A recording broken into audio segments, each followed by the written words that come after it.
So you can call someone like alkaline, and that's a nice shady way of calling them basic nowadays.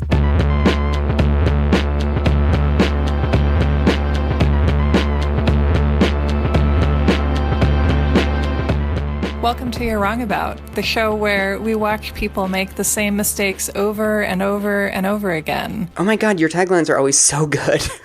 How do you do this? Well, I've been thinking about this one for a while, and I've been in the car, which is where I do my best thinking. I am Michael Hobbs. I'm a reporter for the Huffington Post. My name is Sarah Marshall, and I'm a writer for The Believer and BuzzFeed and The New Republic. And today we are talking about acid rain. Yeah, I'm so excited about this because I have truly, literally no idea where we're going. What are your memories? What are your acid rain memories? I feel like I have a sense that acid rain was something that existed in the 70s and then it stopped existing, because I certainly never heard about it when I was growing up. I've never experienced it as a phenomenon. Really? Yeah, I've never had the pleasure. I assume that it's rain that's hyper-acidic and it's bad for living things. Yes. And patio finish, probably. Yes, we're done here. Okay.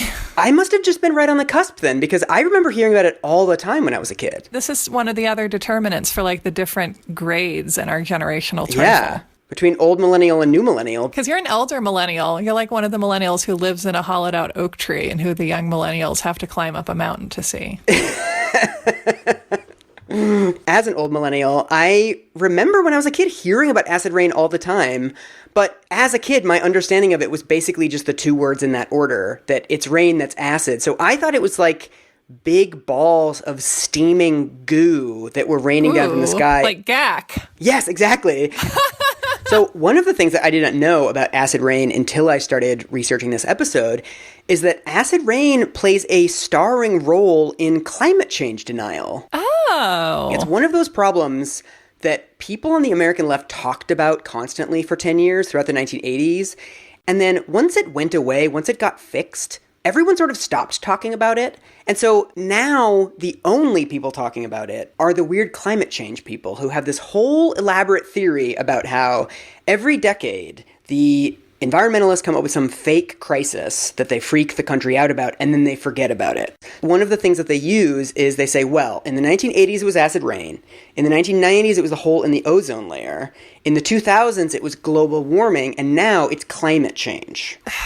All right. All of these things were big panics, and we didn't do anything about them, and they all went away on their own. They all turned out to be overhyped. All of that roll-on deodorant really worked. That's amazing. Yes. This is a good place for us to do this episode because we've done a lot of episodes in a row with some similar themes and some similar characters. And that are all hella depressing. Yes. And the nice thing about acid rain is that everything that we've learned in the last couple episodes gets totally flipped on its head. So, in this episode, Sarah... Everyone listens to the nice man? No. George H.W. Bush is the good guy. Ah! And capitalism solves everything. Whoa. Yes, this is going to be very challenging for both of us. This is going to be a real red pill situation for me. But all right, Morpheus, let's do it. Okay. So... as somebody who majored in basically the opposite of STEM, I was not aware previous to researching this that the rain takes on the identity of whatever sky that it's in. That's very poetic. So, are you familiar with the pH scale? I know that the pH scale is like acidic to base, and that like acidic is lemon juice and base is Maalox. So basically, it's just a scale that measures how acid something is. So it goes from 0 to 14. 7 is the middle, which means it's just neither acid nor basic. Solid 7. And a really important thing to know about the pH scale is that it's logarithmic. So a 6 is 10 times more acidic than a 7. And a 5 is 10 times more acidic than a 6.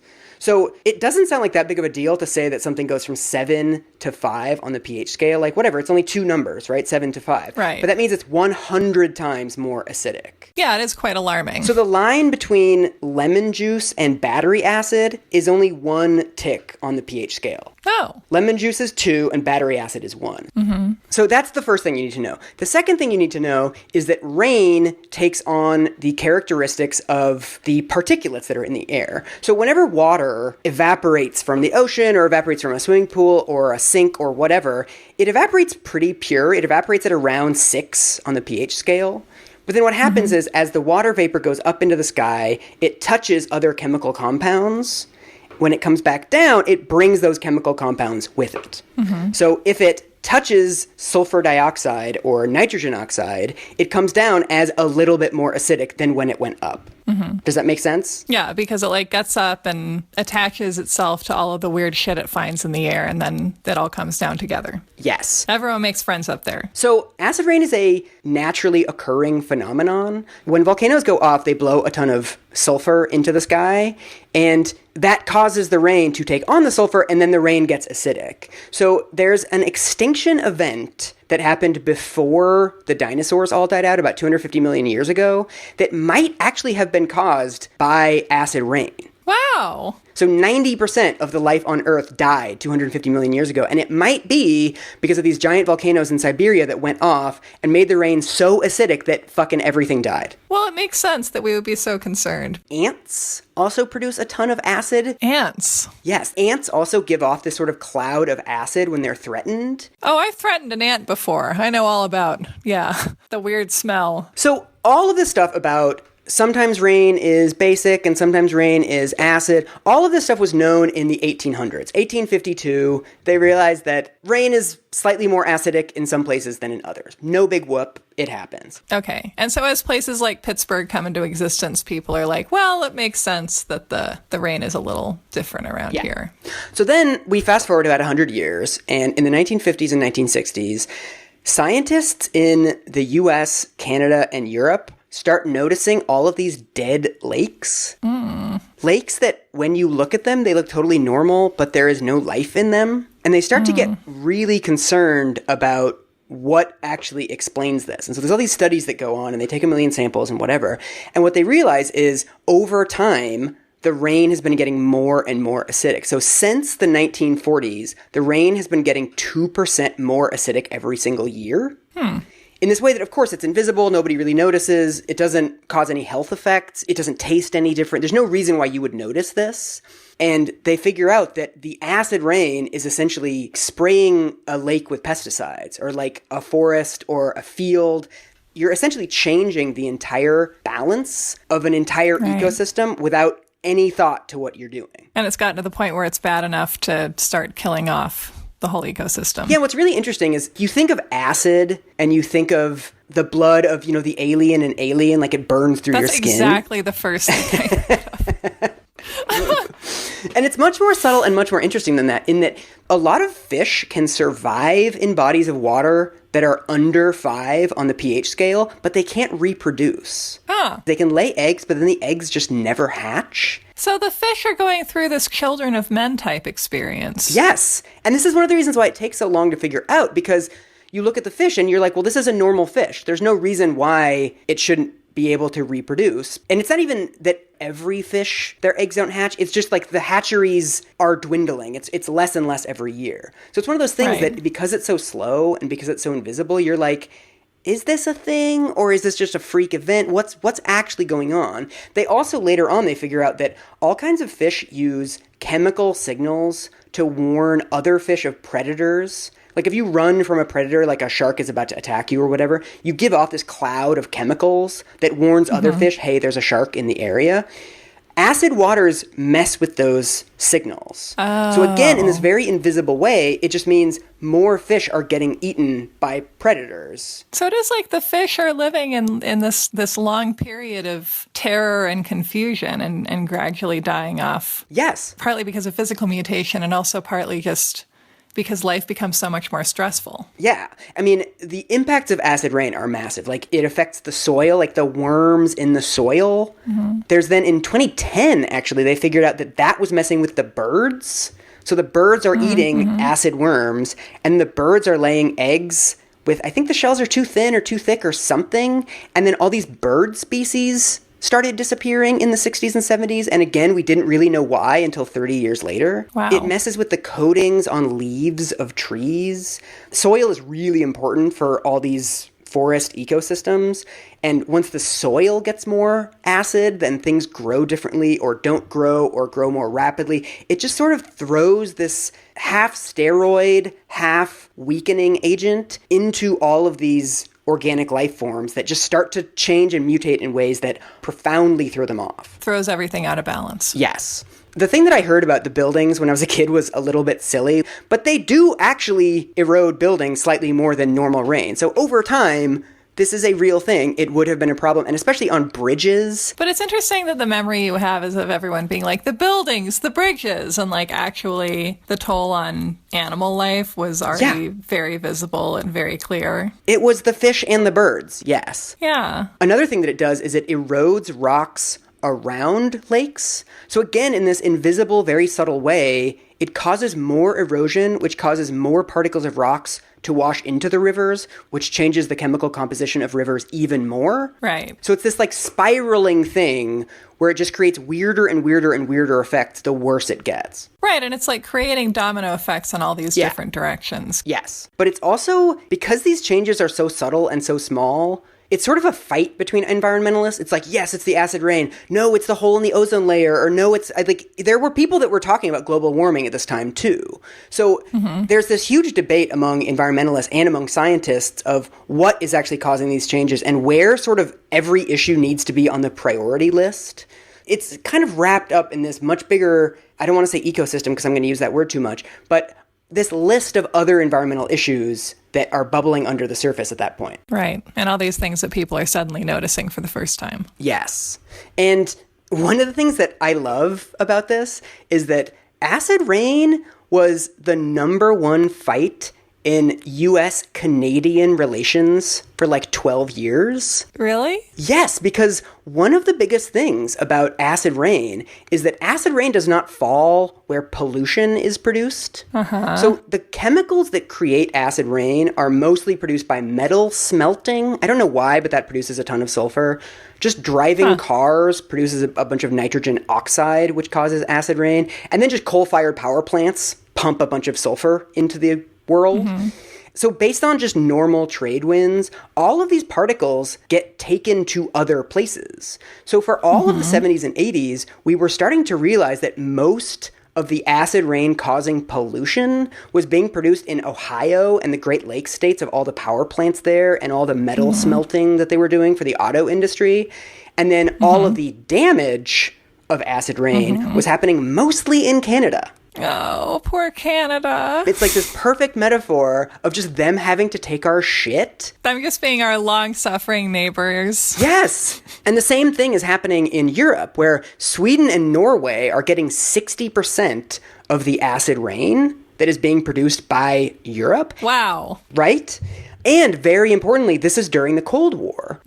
So the USSR, they're the one that are producing all of the pollution. So all of these disgusting factories in Hungary and Poland. So poor little Norway is supposed to like cross-country ski over there and be like, hello. Yes. So what's interesting is I looked up the archive of the New York Times, everything they wrote about acid rain in the 70s and 80s, and nearly every story was a diplomacy story. Really? It was like summit between Reagan and Canadian Prime Minister ends in scuffle over acid rain, or Canadian researchers send letter to U.S. officials urging action on acid rain. Canada starts calling it environmental aggression. Ooh. That's the term for what America is doing, environmental aggression. That's so Canadian. And so the Canadians start funding all this guerrilla warfare. They start funding documentaries that get released in the U.S. about acid rain and about the government's inaction. Wow. The Canadian province of Ontario joins a lawsuit by American states that are suing the federal government for not doing anything on acid rain. So Canada gets really aggressive about this stuff. Yeah. It really was seen as a huge national security issue and diplomacy issue, both here and in Europe. It was a thing that countries fought about, but nobody really wanted to do anything about it. Right, because it's like, it's something you like don't want to massively piss off your neighbors, but you also don't want to change what you're doing in any way. Yeah.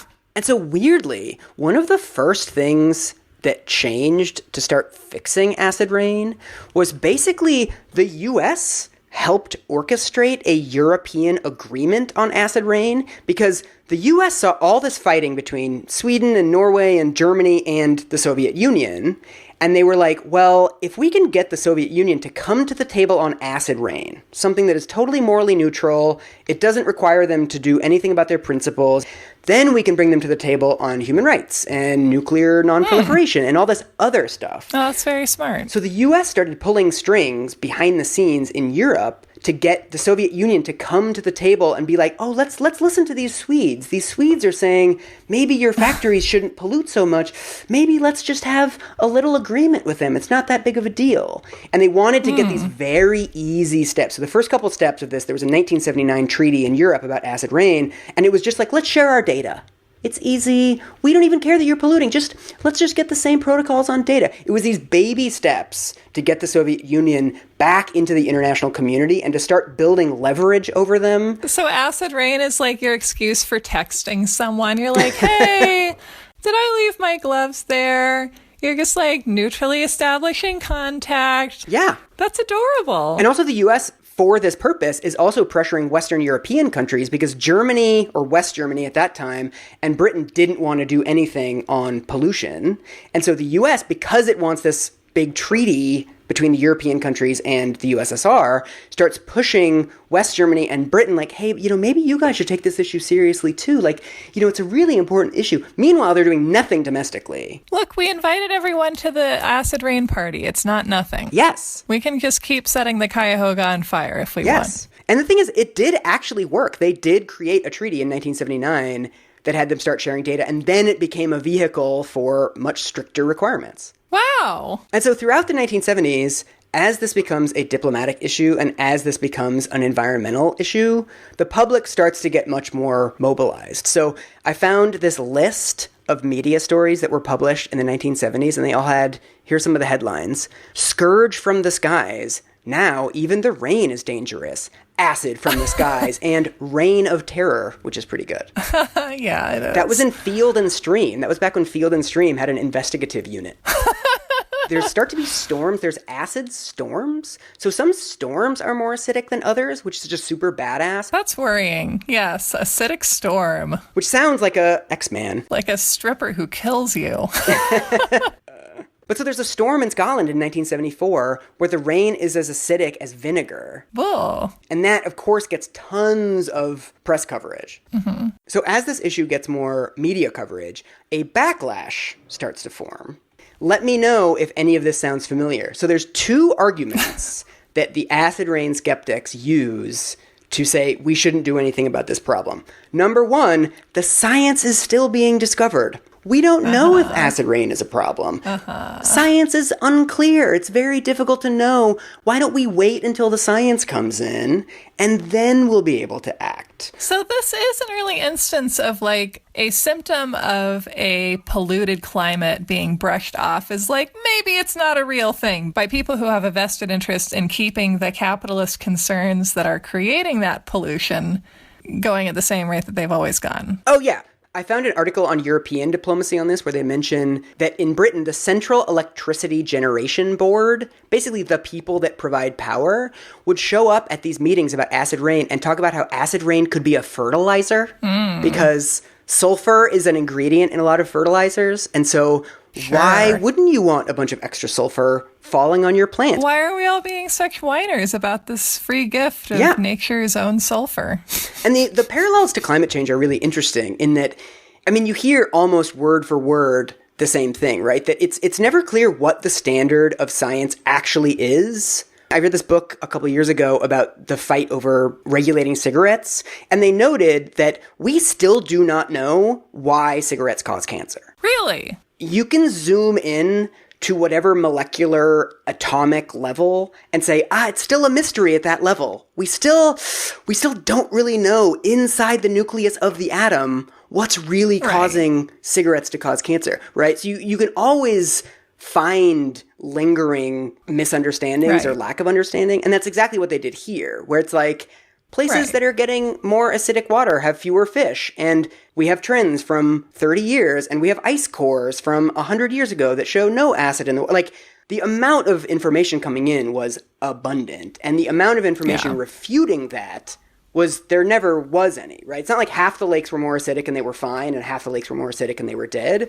All the lakes that were acidic were dead. Right. It was just like someday we might yet find a super acidic, super happy lake where all the fish are just groovy. Yeah, and it's never clear what you're actually waiting for, right? It's like, let's give it 3 or 4 more studies. Let's see what we're really talking about here. We're waiting for the magic thing that contradicts all these previous findings and says we can keep smelting to our heart's content. The second familiar argument that they used against it was it's going to ruin the economy to fix it. Uh-huh. It's going to be too expensive to fix. It's not worth it. In 1979, how much ruineder could the economy get, to be honest? There was a 1977 editorial in Nature where they called acid rain $1 million problem with $1 billion solution. Uh-huh. And that was the framing that they tried to make stick, that this was going to be a drag on the economy. It was going to be a bunch of do-gooderism, making power plants shut down for months at a time. We're not going to have cars anymore because they can't pollute. Why should we save the fish if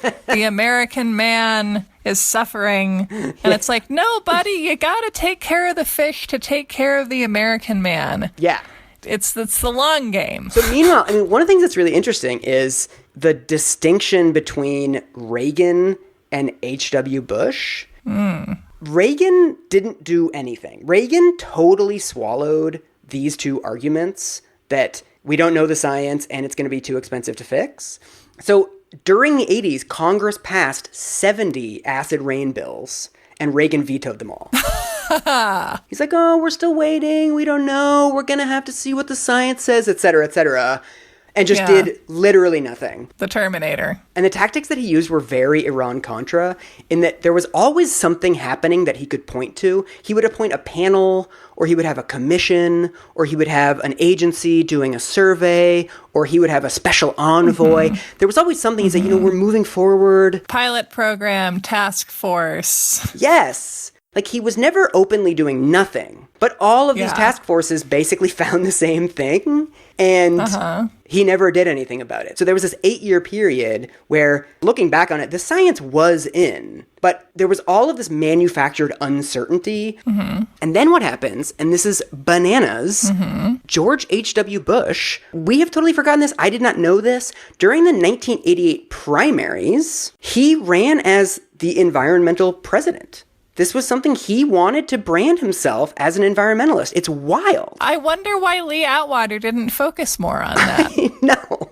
I actually found a lot of old articles about this, that back during the Cold War, this was actually something that Americans took a lot of pride in, was that the Soviet Union pollutes their rivers, they destroy their streams, they throw trash in their Grand Canyon, and we, Americans, we preserve our resources. Well, did you ever see that NRA ad from the late 60s that Sharon Tate was in? Ooh, no. It's like Sharon Tate talking about camping and let's preserve our nature and our wild places in America, because this is something that rifle owners also like, incidentally. Yeah. It's funny having grown up in this period where environmentalism is just ruthlessly partisan. Yeah. To think about a period when it was just something that everyone kind of agreed on, but we disagreed on tactics.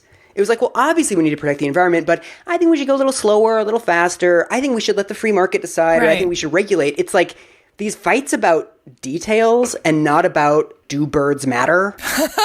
One of the things that I think is nuts is basically the way that acid rain got solved is the 1990 Clean Air Act. So after promising that he was going to be the environmental president, George H.W. Bush follows through and he passes this extremely sweeping, extremely good law that regulates all kinds of air pollutants, it regulates businesses, and it passed the Senate 89 votes. Wow. Everyone loved this bill. There's a quote in one of these old New York Times articles by Mitch McConnell saying, if I had to choose between cleaner air and the status quo, I choose cleaner air. Wow. It's like one of these platitudes that you would hear from any left-wing politician now. Mitch McConnell, who ate his own heart with a dessert spoon years ago, said that.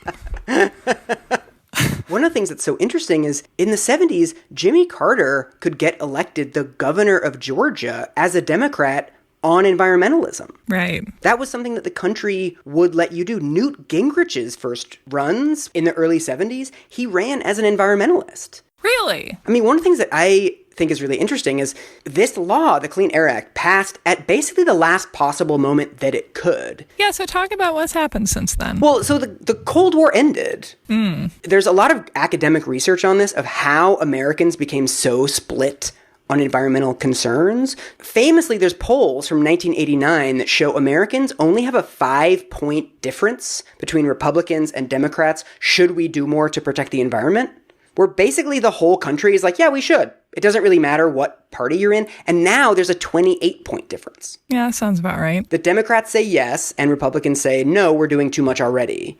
And so what academics say is that the Red Scare got replaced with the Green Scare. That once Clinton and Gore got elected, they made environmentalism a huge deal. And especially this whole thing with the spotted owl, which we should probably do our own podcast about. What's the spotted owl? It's an endangered species of owl that a judge ruled was endangered under the Endangered Species Act. Oh, so this was one of those big news stories about like this one little spider stole 1 million jobs from Texans like you and me. I mean, that was a huge reason why the Democrats lost blue-collar Americans, because lumberjacks, I come from a very lumberjacky state, so do you. Lots and lots and lots of people lost their jobs because all of a sudden all this forest was protected. No, the lumber industry has been destroyed in the Northwest. Yeah. There are parts of the region that have never recovered. Totally. And clearly in the 90s, there were so many reasons why it was no longer possible to basically live as a working class American, right? Yeah. Like the working class does not exist in America anymore. You cannot have like a solid paycheck to paycheck property owning, medical expense paying existence anymore. You are either mauled by debt or making kind of too much money. Right. So I'm sure that there was a huge amount of Republican spin that went into that and to fingering environmentalism as the cause of all these lost jobs, when I'm sure that, you know, there were other reasons. And also, I mean, a lot of people that worked in the H.W. Bush administration at the time talk now about Bush thought he was going to get some of these environmental voters back. He thought, look, I'm going to pass this sweeping legislation. It's dope. I listen to environmentalists. And that's true. Like, he tried to produce a watered-down version of the law, and environmentalists were like, no. And he's like, you know what? Fine. We're going to do the version that you want. And he passed something with much stricter controls. He thought that would get him some credit. But then he goes into the 1992 election with Clinton and Gore, and what happens? The environmental groups just destroy him. They're like, well, you tried to pass a watered-down version of this legislation. You didn't protect the wetlands. You know, they don't necessarily look at what he's done. They look at what he didn't do, which, to be fair, there's a lot that he didn't do. And he was really bad about the wetlands. This is a lingering issue.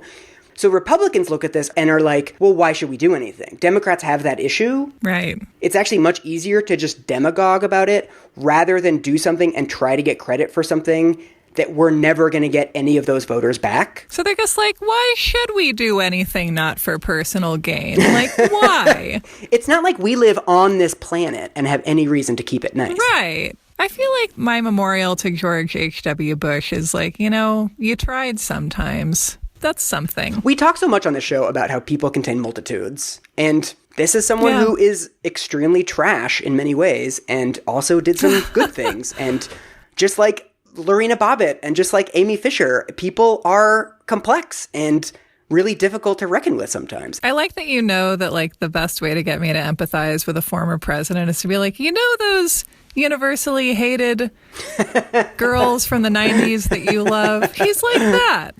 But it is just interesting, this idea of like that Bush did something that didn't directly benefit him as much as it could have. And the lesson that people learned from that was like, well, never again. Not worth it. They're like, fuck this. Yeah. And so now we're getting to the part where we learn that capitalism was the good guy. So this is the part that's really going to piss you off. Okay. All right. Let's do it. So how did we solve it? How did capitalism fix acid rain? So do you know what cap and trade is? Cap and trade? No, I have no idea. Okay. So the Clean Air Act, this legislation that George H.W. Bush passed, had the country's first cap and trade legislation. And what it means is you basically limit how much pollution of a particular substance there's going to be, and then you let people trade with each other about how much they get to pollute. So I'm going to make up this number, but let's say we cap pollutions of sulfur, we say 10 million tons a year.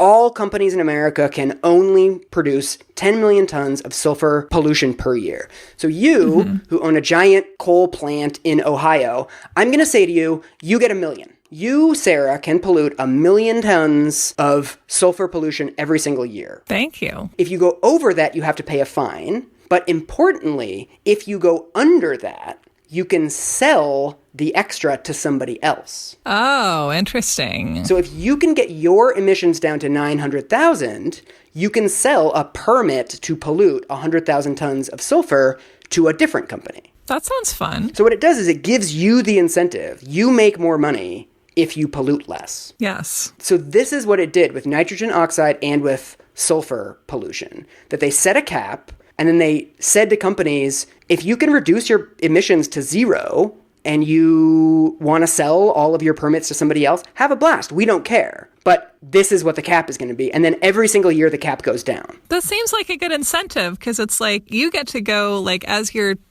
treat for not over polluting, you get to like go sell something and you get to do business. Yes. I feel very conflicted about free market solutions will save us. You know what? One thing I've observed is that businessy people love to do business. Yeah. They just love it. Yes, and it worked really well. The year that it took effect, 3 million tons of pollution got taken out of the atmosphere. And essentially what these companies started doing, there already was technology to reduce sulfur emissions. So there's these things called scrubbers that you basically paint the inside of your smokestacks with this goop. And somehow as the smoke travels up the smokestack, the goop pulls the sulfur out of the smoke. So it reduces sulfur pollution by 92%. Wow. Power plants across the country started putting this goop in their smokestacks, and by 20 years later, sulfur emissions had reduced by 50% and nitrogen oxide emissions had reduced by 35%. That also seems like something Homer Simpson would have discovered. Homer stumbles upon a mysterious goop and then they put it inside the smokestacks of the plant, and then everything's better forever. And one thing that's interesting is this idea of cap and trade, this is one of the reasons why George H.W. Bush wasn't popular among environmentalists. This is an idea that environmentalists love, and a lot of people have proposed this now for global warming. But at the time, the environmentalists called it a license to pollute, which it literally is. Oh, a license to pollute within reason. Yeah. I'm proud of Poppy. Sometimes you just have to communicate with the capitalists, especially if you're the president. Another thing that's really interesting about this and is a great parallel for global warming, this technology was available all the time. I mean, what a lot of the research on acid rain has pointed out since then is the technological innovation happened after the regulation, right? That everyone was dragging their feet. Oh, it's too expensive to install the scrubbers. We can't do it. We couldn't possibly. And then he says, no, you have to reduce your emissions X% every year. And they're like, okay, they'll be in tomorrow. Right. They're like, oh, I just found this scrubber plan in my desk drawer and it's actually going to be super affordable and never mind. And so it's a little bit of a refutation to this idea that, technology is going to save us from climate change or technology is going to solve this new problem, so we shouldn't regulate. It's basically an argument that once you regulate, the technology comes because it has to. The technology magically appears. Yes. Because people don't want to lose money. And so the thing I love is in 2010, the EPA did a cost-benefit analysis of the 1990 Clean Air Act and found that for every dollar it cost, it saved $4. Wow. So this was a net positive for the country. I'm going to read from this. In the year 2010, the amendments of 1990 will prevent 23,000 Americans from dying prematurely, avert 1.7 million incidents of asthma attacks, 67,000 incidents of chronic and acute bronchitis, 91,000 occurrences of shortness of breath, 4.1 million lost workdays, 31 million days in which Americans would have had to restrict activity due to air pollution. And that's only in 1 year. Wow. But then what's really interesting about the aftermath of acid rain, so the legacy of the Clean Air Act and everything else that we've learned about acid rain, is that I hate to actually say these words out of my mouth, but in some ways, the acid rain deniers were actually right. Okay. So after a while, we haven't had as many sulfur particulates in the air, whatever. People start looking into it and they're like, these lakes aren't coming back. These dead lakes are still dead. And so there's this big study that comes out in the 1990s where they discover that a lot of those lakes had actually already been dead. And so here, I'm just going to read this. You've developed this taste for taking my emotions on a David Fincher ride. Well, this is the thing. So I still don't know how I feel about all this. So many lakes in northeastern America dead in the 1980s had plenty of fish in 1900. It was surmised by environmentalists that 20th century sulfur dioxide emissions had choked these lakes to death with acid rain. But the studies showed that many of these lakes were acidic and fishless even before European settlement.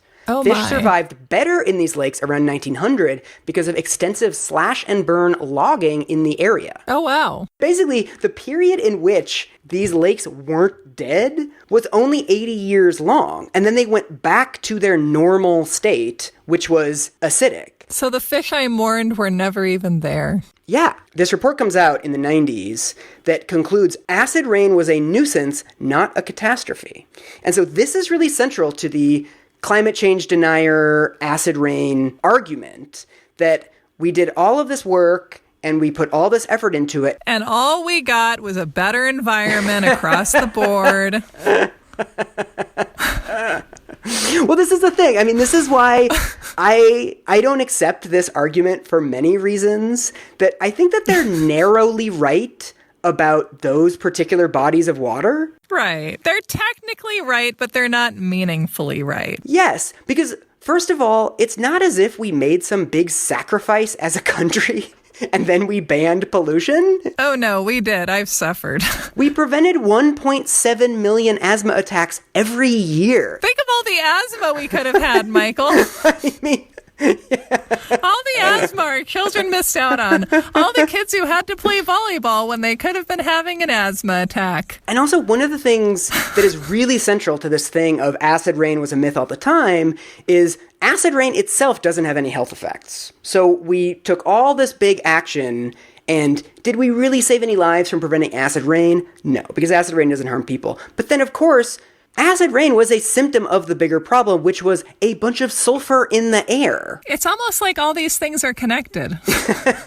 I feel like if the only way to get the American people to take action about something is to whip them into a frenzy about something highly specific and perhaps somewhat overhyped, then that's okay, because we need graspable ideas. You know, we need symbols. We do. Yeah, I think maybe it wasn't perfect, or maybe the science was out on certain aspects of this. But then when you look at the whole legacy, it's like, well, what did we give up by solving this fake problem? Like, we made everyone's lives better. There was inconclusive evidence that brought us into the Gulf War too. And I think that of the pursuits that George H.W. Bush began without necessarily having all the information he needed, the results of this one are a lot better. We prevented all these asthma attacks. Right. Fewer people died. Why is it so bad that we got bilked a little bit into trying? But now we get to the actual aftermath of acid rain. Mm-hmm. It's not necessarily that acid rain went away or that acid rain got solved. It's just acid rain, we understood it as one component of a much larger problem, which is climate change, right? The reason we don't talk about acid rain anymore isn't because the threat was hyped. It's just we now realize it is one of 10,000 symptoms of exactly the same thing, just tons of fossil fuels being pumped into the sky all the time. Of the dying animal in whose fur we live. Yes. And so one of the things that's super fucked up about this is, so remember the scrubbers that they painted on all of the smokestacks? Oh, I loved the scrubbers. I knew that something bad was going to happen with them because you said they were good. It sounded too easy. So it turns out that once you paint the goo on the inside of the smokestacks, after a while, the goo gets so much sulfur in it that it doesn't work anymore. So you have to scrape it off the inside, and then you have to repaint it. And so what power plants have been doing ever since 1990 is every couple of years they scrape off all this scrub juice from the inside of their smokestacks, and then they just dump it in the rivers nearby. They're like, you didn't tell us we couldn't do that. Yeah, exactly. Power plants are now the biggest producer of toxic waste in the country. There was a New York Times article on this in 2008, and they found that one of the companies that's just been dumping tons of sulfur, that they paid $26,000 in fines over 33 violations. I mean, these are like speeding ticket amounts. Yeah. So as toxic chemicals have reduced in the atmosphere, they have increased in the water. Unfortunately, you have to keep trying beyond the 80s. Yes. Also, another super fucked up thing is as the rain got less acidic, farmers started adding extra sulfur to their fertilizers. And so fertilizers are one of the greatest factors leading to pollution in the United States right now. Oh, really? Yes, because one of the things about acid rain is that acid rain has now been rebranded as acid deposition because rain falling on the water, it turns out, is much less bad for lakes than all of the acid coming from the soil. So it's not necessarily that lakes are becoming more acidic from the rain they're getting. They're actually becoming much more acidic from the soil that's sitting underneath them and that they're leaching up. And so as the rain got less acidic, the soil got more acidic. These lakes are going to stay acidic because people are still dumping sulfur fertilizers on their crops nearby. So the great debunk for acid rain is like, yes, we might have made a dent in this one particular problem or feel like we've solved this one problem, but it's connected. Yeah. It's one rat and 100 rat king. Yes, exactly. And so I don't know how to incorporate this into a broader theory, or I don't know what mistakes were made or what. It's just, it feels like there's this giant problem, and we picked one really tiny aspect of it to get really concerned about for 10 years, when it sort of feels like that whole time we should have just been freaking out about pollution, like industrial pollution generally, and just let's reduce industrial pollution, and it causes acid rain and ozone layer and 50 other things. Here's an actual question. Do you think that the American public is capable of freaking out about pollution generally, like this whole connected, fairly complex group of discrete problems and symptoms? I mean, clearly we're not capable of focusing on something as big as pollution, right? I mean, this is, what's interesting is acid rain is not appreciably different than the problem we have now, right? It's all the same problem. The problem is pollution. The effect of that we've shown concern about has changed over the years, but it is fundamentally the same thing. I don't really know, like, what the lessons are. I don't know what they are, because part of it is, you want to say that it was solved. And in a way, it's actually, I mean, using what they knew at the time, they did something really bold and bipartisan and great. But it also turns out that the information they had was profoundly incomplete in some ways. Maybe the lesson is that we can accomplish things by trying. And also, I mean, one of the things that I always think has kind of gotten lost is tweaking stuff, right? That it's, you pass this whole big thing to fight acid rain, and then it turns out, well, shit, a couple of our assumptions were wrong. Let's tweak the law and say, hey, power plants shouldn't be dumping that in the water anymore. Or maybe there's now some technology that's better than the scrubbing goo. Let's amend the law every 4 years to respond to the new data that we're getting and respond to the new technology that's out there. But it's like, no, we passed this one big thing in 1990, which is quite a while ago now. You slap your hands and you're like, well, we did our best. Let's move on to other things. Right. As if we needed it, it's more proof that we're not a country run by empiricists, right? Because there are ideas that we like, and we will try them over and over again to the point of insanity. And I know that I bring everything back to prisons, but obviously mass incarceration serves no one, but it's still an idea that we like. Yeah. Saving the innocent public by destroying the criminal in some way is just this sort of narrative idea that we like a whole lot. And if we try something out that we don't enjoy, the kind of role that puts us in as Americans or as legislators or whoever narratively, then we'll try it once and it won't be perfect. And then we'll have our excuse and be like, well, we tried and we're done. Guess we better go back to doing it the way we've always done it. And again, I keep coming back to this idea of how powerful it can be if we change the narrative that we're in. Because if you want to have a hero narrative, go fight against pollution. There's no better villain. Yeah. You'll never vanquish it. You'll never be bored. Yeah. You'll never weep for there are no worlds left to conquer. I mean, I really like this quote that I read from this New York Times article from somewhere in the 2010s about just kind of revisiting the acid rain fights and talking about what has and hasn't gotten fixed. And is one of the scientists that's been working on this for years. And he says, it's not a problem that's gone away. It's just a problem that's gotten better. Part of me wants to say, I mean, for this podcast, that's as close to a happy ending as we're ever going to get. We're like fifth season Buffy levels of darkness at this point. It's like the happy endings are the ones where you know that, in the next episode, something really awful is going to happen. Yeah. But not now, not for a minute. We're going to return to the misery next week, but I think for now, I don't know, it still feels like an achievement to me, or an achievement for what it was at the time. We're very conditioned against accepting as achievement anything that doesn't conclusively solve something, but I don't think that anyone ever conclusively solves anything. I think that's another way that we trick ourselves into not trying. Right. Michael Dukakis knows he's never going to pick up all the garbage in Boston. I mean, that doesn't mean that he doesn't do it. I knew you'd bring him into this.